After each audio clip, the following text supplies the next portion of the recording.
TIFU by assuming that the car I bought in the US was set to miles, for 7 years, by user BlueSkySunny1. In 2016, my 18-year-old self purchased a common used car from an old man who lived in Ohio. Everything checked out, he had a clean title in hand, maintenance records, and the test drive revealed no issues.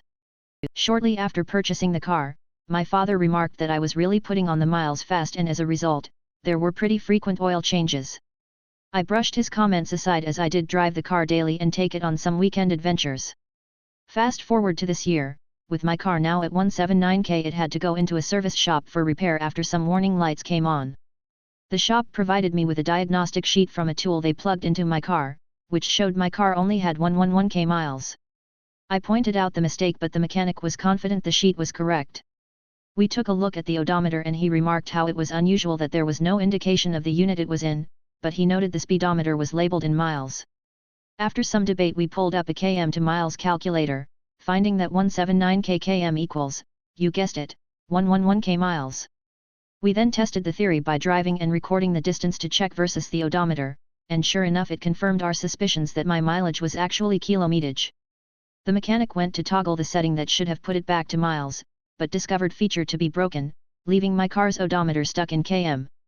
He said I could pay to have someone try to fix it, but then pointed out that all of this car's records, title, maintenance, insurance, etc., including the ones from the previous owner, were also in kilometers marked incorrectly as miles.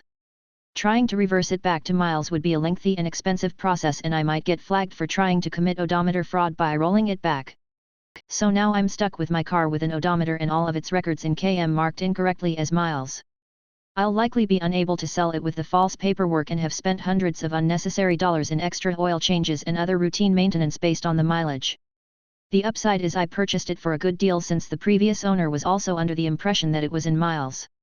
TLDR, my car's odometer has been in km for at least 7 years and no one noticed. EDA, only the odometer, which counts distance traveled, is in km. The speedometer, measures the speed, is in mph, though it also shows much smaller / less prominent kilometers per hour measure under mph that I never pay attention to. This means I have always been driving at the correct speed, in mph. The car is a Mazda CX-7 SUV, a Japan-built US market vehicle with absolutely no modifications done by myself or the prior elderly owner who was the first owner. TIFU by thinking I got kicked out at 6, and eating from the trash can, drinking from the bathroom tap, and shoplifting a blanket, by user mean_sheepherder_637. When I was 6 years old, I went to the shopping mall with my parents, which was on the opposite side of a large city. There were 3 levels in the shopping mall, and exiting them led to the same looking car parks. My parents parked on the 2nd floor. We had an understanding that if any of us got lost then we'd meet up in front of the car. I strayed off and went back to the car, following protocol. Lo and behold, I searched all over the parking lot and couldn't find the family car. Not knowing that they were on the 2nd floor instead of the 3rd. I watched enough movies to understand that I must have been kicked out of home. I have to adapt, I thought. So I drank water from the bathroom taps, and eyed the trash can to fish out freshly thrown food. I also shoplifted a small blanket and set camp inside a toilet cubicle. I did this for most of the day until my parents frantically found me, by yelling my name inside the bathroom I set camp in. I left the blanket in the cubicle and got out. I still kept this a secret from them to this very day. TLDR, went shopping at 6, got lost, couldn't find family car as the parking lots between the levels looked exactly the same, ate out of the trash can, and drank from the bathroom taps, until my parents found me later that day, hiding in the toilet cubicle with a shoplifted blanket.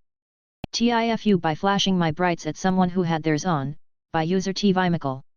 It was about 5 a.m. and I was driving to get some breakfast when some jerk was coming right toward me with his brights on and swerving into my land. I honked and flashed my brights at him, and you guessed it, sirens. Flips around and asks me for my license and registration. I ask him for the reason of the stop, and he says, illegal use of high beams. I ask him if it's legal for me to have them on all the time. He says no, and I respectfully say that his are currently on and were when he was driving toward me and in my lane. Thankfully no ticket, and not even a written warning, but it'll make me think twice about the flashing of my headlights from now on.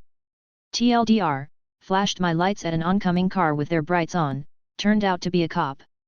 TIFU by not getting a rabies vaccine, by user Tupapirico117. This event occurred almost 3 months ago, but now the realization of it just hit me. I, 23M, was bit by what I thought was a stray dog. I was coming from school when I heard something rapidly approaching me, but before I could react I felt something on my left leg. It was a dog and it tried to attack me but couldn't quite bite me. This whole thing probably lasted about 5 seconds when the dog ran away. I arrived home, checked my leg, and turns out it wasn't a bite but barely a scratch. I cleaned the area as there was a bit of blood coming out of it, and since it wasn't a full bite I didn't think much of it. Also the pants I was wearing were completely normal, not even ripped or scratched from it. So I went on with my day as I had a lot going on in the following days. Since it happened I barely thought of it, but now it just hit me that I should have gotten the vaccine regardless of how the events happened, as I read that it could also be transmitted via saliva. Pretty much since yesterday I've been reading more about it and I realized that I shouldn't have downplayed the situation and it was an urgent matter. At this point I doubt there's anything I could do, so I guess I'm just waiting for something to happen or not happen, but I would prefer the second one, that's for sure. TLDR. A dog tried to bite me but only scratched my leg and I didn't get a rabies vaccine. Wow, this gained a lot of attention. So here's a small update. After reading the first comments, I went to the nearest hospital and explained to them the situation, same as it's written here. They told me that the protocol is a medical checkup, and they do an investigation to try to find the animal to determine if it's, in fact, rabid. If they conclude that, then the shots start immediately. One thing I forgot to mention is that the dog was not a stray animal, as I saw it went inside a house after the attack. Given the state of the house the dog went in I concluded it was a stray dog, but actually it's just a very old house where the owners of the dog live, and after the attack I've seen the dog again, but this time it wasn't aggressive. I explained this to the nurse who helped me and told me that I could try again in ER or another hospital, but they would conclude that it wasn't carrying rabies, and no shot would be required. On my way back home, I saw an old woman leave the same house where the dog ran to after the attack with 4 dogs and the very same dog that attacked me. I explained to her what happened and asked if the dogs were vaccinated, and turns out that all of them had been vaccinated against rabies. For those wondering, I'm from Mexico, and the shots are free in all hospitals. Only the medical checkup would be required for it. And yes, I realize that it's extremely irresponsible to take 3 whole months to take action. It was idiotic. Still, I want to thank you guys for taking the time to answer this. I'll go to another clinic to see if it's the same protocol or probably spend some money in a private hospital for the shots just for peace of mind. I wrote this in a comment but didn't know I could edit the post. You all have a good day, and thanks again for answering. TIFU by leaving my bank app open, by user Pieterber. Today I went to a restaurant with friends. It's a French Asian fusion restaurant and we had a really nice meal there. At the end one girl paid everything. Outside we were settling the bill, for which I needed my bank app to digitally give her my part of the bill. In the Netherlands it's really easy to transfer money from one bank to another. While we were doing that there was some discussion and I laid down my phone. But my banking was still open and it showed my savings, which is about 15 euros. Of course they all looked at it. They were all like, "You're doing good, you can pay the next round." Feeling awkward. Thing is, in that friend group most don't have a job and these kind of numbers are quite big for them. TLDR, my friends know I have a fuck you fund. Update. My friends were surprised but said it jokingly. The flex was completely unintentional. I love my friends very much. They are good people. Asking how it can last me a year. Monthly. Rent, 600 euros. Health insurance, 150 euros. Car insurance and tax, 80 euros. Car maintenance, 35 euros. Phone and internet, 75 euros. Energy, 50 euros. Food 200 euros. Streaming 20 euros. City taxes 20 euros. Zero debt. I own my car. Thing is also, if I don't have income I start to qualify for government assistance for rent and healthcare, which could go up to like 300 to 400 euros. This is in the Netherlands.